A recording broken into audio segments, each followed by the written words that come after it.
ಆನೇಕಲ್ ತಾಲೂಕಿನ ಹಳಿ ಚಂದಾಪುರದ ಖಾಸಗಿ ಹೋಟೆಲ್ನಲ್ಲಿ ಪ್ರತಿಷ್ಠಿತ Lions club of Chandapura Nobel ಮತ್ತು ಚಂದಾಪುರ ಲಯನ್ಸ್ ಸೇವಾ ಟ್ರಸ್ಟ್ ವತಿಯಿಂದ 2026-27ನೇ ಲಯನ್ಸ್ ಕ್ಲಬ್ ವರ್ಷದ ನೂತನ ಪದಾಧಿಕಾರಿಗಳ ಪದಗ್ರಹಣ ಕಾರ್ಯಕ್ರಮವು ಅತ್ಯಂತ ವೈಭವದಿಂದ ಜರುಗಿತು. ಕಾರ್ಯಕ್ರಮದಲ್ಲಿ ಮುಖ್ಯ ಪದಗ್ರಹಣ ಅಧಿಕಾರಿಯಾಗಿ ಭಾಗವಹಿಸಿದ್ದ ಮಾಜಿ ಜಿಲ್ಲಾ ಗವರ್ನರ್ ಲಯನ್ ಜಿ ಶ್ರೀನಿವಾಸ್ ಅವರು ನೂತನ ಪದಾಧಿಕಾರಿಗಳಿಗೆ ಜವಾಬ್ದಾರಿ ಹಸ್ತಾಂತರಿಸಿ ಶುಭ ಹಾರೈಸಿದರು. ಮುಖ್ಯ ಅತಿಥಿ ಹಾಗೂ ನೂತನ ಸದಸ್ಯರ ಸೇರ್ಪಡೆ ಅಧಿಕಾರಿಯಾಗಿ ಮಾಜಿ ಜಿಲ್ಲಾ ಗವರ್ನರ್ ಲಯನ್ ವಿಜಯ್ ಭಾಸ್ಕರ್ ರೆಡ್ಡಿಯವರು ಪಾಲ್ಗೊಂಡು ಸಂಸ್ಥೆಯ ಮುಂದಿನ ಸೇವಾ ಯೋಜನೆಗಳಿಗೆ ಚಾಲನೆ ನೀಡಿದರು. ಕಾರ್ಯಕ್ರಮವನ್ನು ಉದ್ದೇಶಿಸಿ ಮಾತನಾಡಿದ ಮಾಜಿ ಜಿಲ್ಲಾ ಗವರ್ನರ್ ಲಯನ್ ಜಿ ಶ್ರೀನಿವಾಸ್ ಅವರು ಸಮಾಜದಲ್ಲಿನ ಪ್ರತಿಯೊಬ್ಬರು ಉತ್ತಮ ವ್ಯಕ್ತಿತ್ವ ಬೆಳೆಸಿಕೊಳ್ಳಲು ಲಯನ್ಸ್ ಕ್ಲಬ್ ವೇದಿಕೆಯಾಗಿದೆ. ಉಚಿತ ಆರೋಗ್ಯ ತಪಾಸಣೆ, ದಂತ ಚಿಕಿತ್ಸೆ ತಪಾಸಣಾ ಶಿಬಿರ, ನೇತ್ರ ಉಚಿತ ಶಸ್ತ್ರಚಿಕಿತ್ಸೆ, ಅಗತ್ಯವಿರುವವರಿಗೆ ಕನ್ನಡಕ ವಿತರಣೆ, ವಿದ್ಯಾರ್ಥಿಗಳಿಗೆ ಲ್ಯಾಪ್ಟಾಪ್, ಪದವಿಯಲ್ಲಿ ಹೆಚ್ಚು ಅಂಕ ಪಡೆದ ವಿದ್ಯಾರ್ಥಿಗಳಿಗೆ ಪ್ರೋತ್ಸಾಹಧನ, ಶಾಲಾ ಕಾಲೇಜುಗಳಿಗೆ ಅಗತ್ಯ ಪರಿಕರಗಳನ್ನು ನೀಡುವುದು, ಅಂಗವಿಕಲರ ಶಾಲೆಗಳ ಅಭಿವೃದ್ಧಿಗೆ ಸಹಾಯ, ಬಡ ಮಹಿಳೆಯರಿಗೆ ಉಚಿತವಾಗಿ ಹೊಲಿಗೆ ಯಂತ್ರಗಳನ್ನು ನೀಡುವ ಮೂಲಕ ಅವರ ಸ್ವಾವಲಂಬಿ ಬದುಕಿಗೆ ಸಂಸ್ಥೆಯು ಬೆಳಕಾಗುತ್ತಿದೆ ಎಂದರು. ಗೌರವಾನ್ವಿತ ಅತಿಥಿಗಳಾಗಿ Rekha BM, Arun Kumar G, Sujatha KS Saxena ಅವರು ಉಪಸ್ಥಿತರಿದ್ದು ಸಮಾಜಮುಖಿ ಕಾರ್ಯಗಳಲ್ಲಿ ಕ್ಲಬ್ನ ಪಾತ್ರವನ್ನ ಶ್ಲಾಘಿಸಿದರು. ಹಾಗೆಯೇ ಕಾರ್ಯಕ್ರಮದಲ್ಲಿ ಅವರಿಗೆ ಸನ್ಮಾನಿಸಿ ಗೌರವಿಸಿದರು. ಲಯನ್ಸ್ ಕ್ಲಬ್ ಆಫ್ ಚಂದಾಪುರ ನೋಬೆಲ್ನ ನೂತನ ಪದಾಧಿಕಾರಿಗಳಾಗಿ ಅಧ್ಯಕ್ಷರು ಲಯನ್ ಕುಮಾರ್ ವಿ, ಕಾರ್ಯದರ್ಶಿ ಲಯನ್ ವೆಂಕಟೇಶ್ ನಾಯ್ಕ್ ಬಿಆರ್, ಕೋಶಾಧಿಕಾರಿ ಲಯನ್ ನಾಗರಾಜ್ ಇಚ್ಚಂಗಿ, ಉಪಾಧ್ಯಕ್ಷರುಗಳು lion Venkatesh Naik BR, lion Ramachandra Reddy ಆಯ್ಕೆಯಾದರು. ಹಾಗೆಯೇ ಚಂದಾಪುರ ಲಯನ್ಸ್ ಸೇವಾ ಟ್ರಸ್ಟ್ ಕಾರ್ಯಕಾರಿ ಸಮಿತಿಯ ಪದಾಧಿಕಾರಿಗಳಾಗಿ ಅಧ್ಯಕ್ಷರು ಲಯನ್ ಮಂಜುನಾಥ್ ಕೆಎನ್, ಉಪಾಧ್ಯಕ್ಷರು ಲಯನ್ ಸೋಮಶೇಖರ್ ಸಿವಿ, ಕಾರ್ಯದರ್ಶಿ ಲಯನ್ ನಿಸರ್ಗ ದೇವರಾಜ್ ನಾಯ್ಕ್, ಕೋಶಾಧಿಕಾರಿ ಲಯನ್ ವೆಂಕಟೇಶ್ ರೆಡ್ಡಿ ಎಸ್ರವರು ಆಯ್ಕೆಯಾದರು. ಒಟ್ಟಾರೆ ಕಾರ್ಯಕ್ರಮದ ನಿರೂಪಣೆಯನ್ನ ನಿಸರ್ಗ ದೇವರಾಜ್ ನಾಯ್ಕ್ ನಡೆಸಿಕೊಟ್ಟರು. ಈ ಸಮಾರಂಭದಲ್ಲಿ ಪ್ರೆಸಿಡೆಂಟ್ ಎಲ್ಸಿ ಚಂದಾಪುರ ನೋಬೆಲ್ನ ಲಯನ್ ಸಂತೋಷ್ ಕುಮಾರ್, ಲಯನ್ ಸಂಸ್ಥೆಯ ಹಿರಿಯ ಅಧಿಕಾರಿಗಳು, ವಿವಿಧ ಸಂಸ್ಥೆಯ ಸದಸ್ಯರುಗಳು ಹಾಗೂ ಗಣ್ಯರು ಉಪಸ್ಥಿತರಿದ್ದು ನೂತನ ತಂಡಕ್ಕೆ ಯಶಸ್ಸನ್ನ ಕೋರಿದರು. ಪಾಲಿಸು ಪಾಲಿಸು ಪಾರ್ವತಿ ರಮಣ, ಪಾಲಿಸು ಪಾಲಿಸು ಪಾರ್ವತಿ ರಮಣ, ಪಾಲುಳೋ ಜನ ಪರಮೇಶ್ವರ ಶಂಕರ. ನಮಗೆ ಸೇವೆ ಮನೋಧರ್ಮ ಇರೋದು, ಸೇವೆ ಮನೋಭಾವ ಇರೋದು.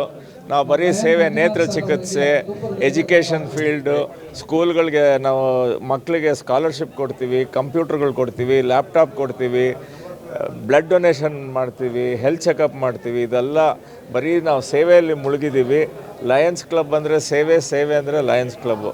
ಇದೇ ನಮ್ಮ ಗುರಿ. ಅದರಿಂದ ನಾವು ಮುಂದೆ ನಡ್ಸ್ಕೊಂಡು ಹೋಗ್ತಾ ಇದ್ದೀವಿ. Thank you. 17 ಡಿಸ್ಟ್ರಿಕ್ಟು 2500 ಜನ ಮೆಂಬರ್ಸ್ ಇದ್ದಾರೆ ನಮ್ಮ ಡಿಸ್ಟ್ರಿಕ್ಟಲ್ಲಿ. ಅರೌಂಡ್ 70 ಕ್ಲಬ್ಸ್ ಇದೆ. ನಾವು ಎಲ್ಲ ಕ್ಲಬ್ ಸೇರಿಕೊಂಡು ಡಿಸ್ಟ್ರಿಕ್ಟಲ್ಲಿ ಬ್ಯಾಂಗ್ಳೂರು, ಕೋಲಾರ, ಚಿತ್ತೂರು ಡಿಸ್ಟ್ರಿಕ್ಟ್ ಒಂದು ಯೂನಿಟ್ ಆಗಿದೆ.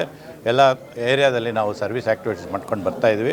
ಅದೇ ರೀತಿ 202 ದೇಶದಲ್ಲಿ ನಮ್ಮ ಲಯನ್ಸ್ ಸಂಸ್ಥೆ ವ್ಯಾಪ್ತಿ ಹೊಂದಿದೆ. 1.4 ಮಿಲಿಯನ್ ಮೆಂಬರ್ಸ್ ಇದ್ದಾರೆ. ದೇಶದ 200 ಹೆಚ್ಚು ದೇಶದಲ್ಲಿ 45,000 ಕ್ಲಬ್ಗಳು ಸೇವೆ ಮಾಡಿಕೊಂಡು ಮುಂದಕ್ಕೆ ಬರ್ತಾಯಿದ್ವಿ. Long live ಲಯನಿಸಮ್. ಈಗ ಹೊಸ ಪ್ರೆಸಿಡೆಂಟಾಗಿ ಪದಗ್ರಹಣ ಮಾಡಿದ್ದೀನಿ.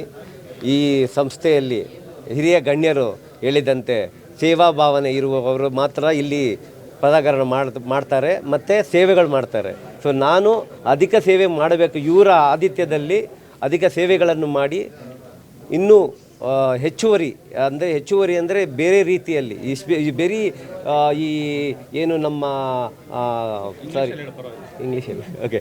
So rather than just thinking about only the service of blood, laptops or anything, I want to extend my service as beyond the humanity. That's something, not only just serving the people, developing the people. That is basically how do we encourage people to get employment? How do we encourage people to educate by themselves? How do we educate people through farmers? So how do we digitize the technologies into farming, education, everything like so. So these are the things like which is required for current environment, because there are a lot of like unemployment due to AI technology. So we need to bring in technology, empowerment and empathy within the people to gain their livelihood by themselves. So that is the motto of my service, what I am looking at, and I will do that service to the club. International ಸಂಸ್ಥೆಯಾದ Lions ಕ್ಲಬ್ನ ಒಂದು ಅಂಗಸಂಸ್ಥೆ ನಮ್ಮ district 317E, ಅದರ ಭಾಗವಾದ ನಮ್ಮ Chandapura ನೋಬಲ್ನ club ಕಳೆದ 15 ವರ್ಷದಿಂದ ಈ ಭಾಗದ ಜನರಿಗೆ ಸೇವೆ ಮಾಡ್ತಾ ಎಮ್ಮರವಾಗಿ ಬೆಳೆದಿದೆ. ಅದೇ ರೀತಿ ಇನ್ನೂ ಹೆಚ್ಚಿನ ಸೇವೆ ಮಾಡೋದಕ್ಕೆ ದೇವರು ನಮಗೆ ಕರುಣಿಸಲಿ ಅಂತ ನೂತನ ಪದಾಧಿಕಾರಿಗಳಿಗೆ ನನ್ನ ಶುಭಾಶಯ ಕೋರುತ್ತೇನೆ. 2025-26 ಸಾಲಿನಲ್ಲಿ ಏನು ಪ್ರೆಸಿಡೆಂಟ್ ಇದ್ದರು, ಅಧ್ಯಕ್ಷರಿದ್ದರು ಸಂತೋಷ್ ಕುಮಾರು, ಒಳ್ಳೆಯ ಕಾರ್ಯಕ್ರಮವನ್ನು ನಡೆಸಿ ಸರ್ವಿಸ್ಸು ಮತ್ತು ಎಲ್ಲನೂ ಮಾಡಿ PhDಗಳು ಡಿಸ್ಟಿಕಲ್ಲೇ ಮಾದರಿ ಕ್ಲಬ್ ಅನ್ನೋ ಒಂದು ಮಟ್ಟಕ್ಕೆ ಅವಾರ್ಡ್ಗಳು ನಮ್ಮ ಡಿಸ್ಟಿಕಲ್ಲಿ ಬಂದಿದೆ. ಅದಕ್ಕೆ ನಮಗೆ ಚಂದಾಪುರ ನೋಬಲ್ಗೆ ತುಂಬ ಸಂತೋಷವಾಗ್ತೈತೆ. ಅದೇ ರೀತಿ ಈಗ ಇವತ್ತೇನು ಪದಗ್ರಹಣ ಆಗಿತ್ತೋ, ವಿ ಕುಮಾರ್ ಅನ್ನೋ ಅಧ್ಯಕ್ಷರು ಮುಂದೆ ಅದೇ ರೀತಿಯಲ್ಲಿ ಉನ್ನತ ಮಟ್ಟಕ್ಕೆ ಸರ್ವಿಸ್ನ ತೊಗೊಂಡೋಗಿ ಆನೇಕಲ್ ತಾಲೂಕಲ್ಲಿ ಎಲ್ರಿಗೂ ಸೇವೆ ಸಿಗೋ ಹಾಗೆ ಮಾಡಲಿ. ಕಂಗ್ರ್ಯಾಚುಲೇಷನ್ ಹೇಳ್ತಾ ಇದ್ದೀನಿ. Thank you.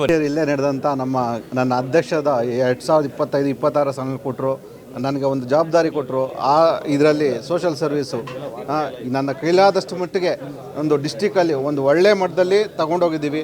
ಅದೇ ಥರ ಈ ಸಲ ಬಂದಂಥ 26-27 ಬಂದಂಥ ನಮ್ಮ ಕುಮಾರ್ ಅವರು ಇನ್ನೂ ನನಗಿಂತ ಉನ್ನತ ಮಟ್ಟದಲ್ಲಿ ಇನ್ನೂ ಬೆಳೀಲಿ ಅಂತ, ನಮ್ಮ ಲಯನ್ಸ್ ಕ್ಲಬ್ ಇನ್ನೂ ಉನ್ನತ ಮಟ್ಟದಲ್ಲಿ ಬೆಳೀಲಿ ಅಂತ ನಾನು ಆಶಿಸ್ತೇನೆ. Lions club international district 317E Chandapura Lions ಕ್ಲಬ್ನ ನೂತನ ಪದಾಧಿಕಾರಿಗಳ ಪದಗ್ರಹಣ ಕಾರ್ಯಕ್ರಮ ಈ ದಿನ ಚಂದಾಪುರದಲ್ಲಿ 2026-27ನೇ ಸಾಲಿಗೆ ಲಯನ್ ಕುಮಾರ್ ಅವ್ರನ್ನ ಪ್ರೆಸಿಡೆಂಟ್ ಆಗಿ, ಹಾಗೂ ವೆಂಕಟೇಶ್ ನಾಯಕ್ ಅವ್ರನ್ನ ಸೆಕ್ರೆಟರಿ ಆಗಿ, ಹಾಗೂ ನಾಗರಾಜ್ ಇಚ್ಚಂಗಿ ಅವ್ರನ್ನ ಟ್ರೆಜರರ್ ಆಗಿ ನಾವು ಆಯ್ಕೆಯನ್ನು ಮಾಡಿ ಇವತ್ತು ಅವರಿಗೆ ಅಧಿಕಾರವನ್ನು ಹಸ್ತಾಂತರಿಸಿದ್ದೀವಿ. ಇದೇ ಥರ ನಮ್ಮದು 2012ರಿಂದ ನಿರಂತರವಾಗಿ ಸೇವಾ ಚಟುವಟಿಕೆ ನಡ್ಕೊಂಡು ಬಂದಿದೆ. ಅದನ್ನು ಮುಂದುವರಿಸಲಿ ಅಂತ ನಾನು ಈ ಹೊಸ ಟೀಮಿಗೆ ನಾನು ಶುಭಾಶಯ ಕೊಡ್ತೀನಿ. ಹಾಗೂ ಎಲ್ಲರೂ ಕೂಡ ಅವರಿಗೆ ಸಾಥನ್ನು ಕೊಡ್ತೀವಿ ಕೂಡ ನಾನು ಈ ಮೂಲಕ ಹೇಳ್ತೀನಿ. ಮತ್ತಷ್ಟು ಸೇವೆ ಚಂದಾಪುರ ನೋಬಲ್ ಕಡೆಯಿಂದ ಈ ಆನೇಕಲ್ ಭಾಗದ ಜನರಿಗೆ ಸಿಗಲಿದೆ. ಅವರು ಪ್ರೆಸಿಡೆಂಟ್ ಆಗಿದ್ದರು. ಅವರಿಗೆ ನಮ್ಮ ಏನು ಚಂದಾಪುರ ಮೆಂಬರ್ಸು, ಅದೇ ಲಯನ್ಸ್ ಕ್ಲಬ್ ಮೆಂಬರ್ಸ್ ಎಲ್ಲ ಸಾಥ್ ಕೊಟ್ವಿ. ಅವರು ಚೆಂದಾಗಿ ತನ್ನ ಕಾರ್ಯಗಳನ್ನು ಡಿಸ್ಟಿಕ್ ಲೆವೆಲಲ್ಲಿ ಮಾಡಿದ್ರು. ಹಾಗೆ ಅದೇ ರೀತಿಯಲ್ಲಿ ಈಗ 2026-27ನೇ ಸಾಲಿನಲ್ಲಿ ಹೊಸ ನಮ್ಮ ಕುಮಾರ್ ಅವರು ಪ್ರೆಸಿಡೆಂಟ್ ಆಗಿದ್ದಾರೆ. ಅವ್ರಿಗೂ ಅದೇ ರೀತಿಯಲ್ಲಿ ನಾವು ಸಾಥ್ ಕೊಟ್ಟು ಬೆಳೆಸ್ತೀವಿ ಅಂತ ಹೇಳುತ್ತಾ ಅವರಿಗೆ ಶುಭಾಶಯ ಕೋರ್ತಾ ಇದ್ದೀವಿ.